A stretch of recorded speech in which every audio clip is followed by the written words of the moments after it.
नमस्कार, मैं हूं राहुल शर्मा। आप देख रहे हैं एसपीएन न्यूज। स्वागत है आप सभी का आज के इस बड़ी खबर में। बड़ी खबर की शुरुआत इस वक्त हम कर रहे हैं बड़ी खबर से। महाराष्ट्र में सियासी उथल पुथल के बीच ये देखने को मिला कि बीजेपी फ्लोर टेस्ट में पास तो हो गई है, लेकिन खबर ये सामने आई है कि विपक्ष की तरफ से ये लगातार दावे किए जा रहे हैं ये सरकार ज्यादा समय तक नहीं टिक पाएगी। जो लॉलीपॉप एकनाथ शिंदे को दिया गया है ये लॉलीपॉप ज्यादा समय तक नहीं टिकेगा, क्योंकि महाराष्ट्र में एकनाथ शिंदे और देवेंद्र फडणवीस के बीच में सीएम पद को लेकर अनबन चल रही है।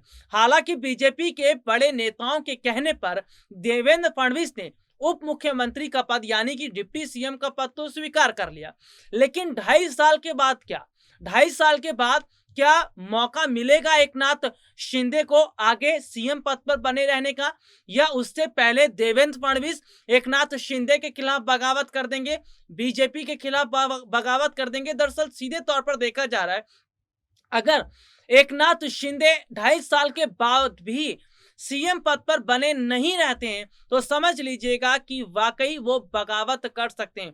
जिस तरह से उन्होंने शिवसेना का साथ छोड़ा, उद्धव का साथ छोड़ा, ठीक वैसे ही बीजेपी का साथ छोड़कर चले आएंगे।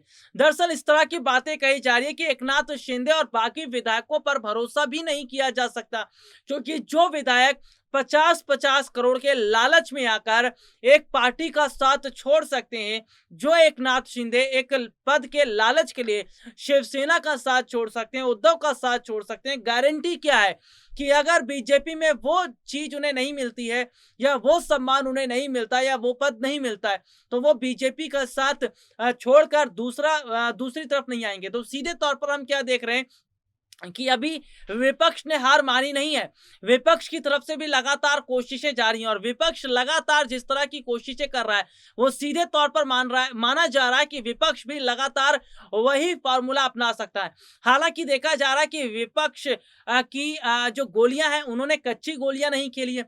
और महाराष्ट्र की अगर हम बात करें क्यों विपक्ष लगातार इस तरह की बात करे, देखिए महाराष्ट्र में हम देख रहे हैं शरद पवार को अगर देखें तो शरद पवार राजनीति के अच्छे खासे खिलाड़ी माने जाते हैं, कच्ची गोलियां उन्होंने नहीं खेली हैं। और तो और हम ये भी देख रहे हैं कि शरद पवार को राजनीति की अच्छी समझ है।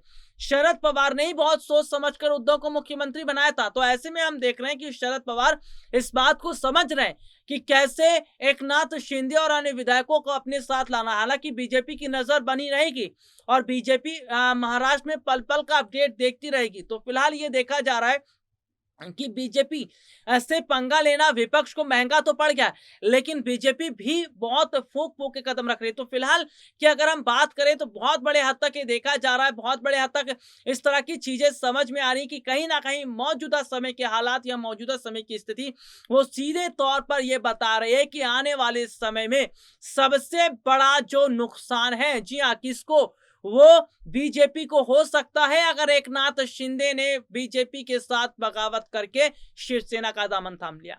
आज के लिए इतना ही, आपसे फिर दोबारा मुलाकात होगी, तब तक के लिए इजाजत दीजिए। नमस्कार।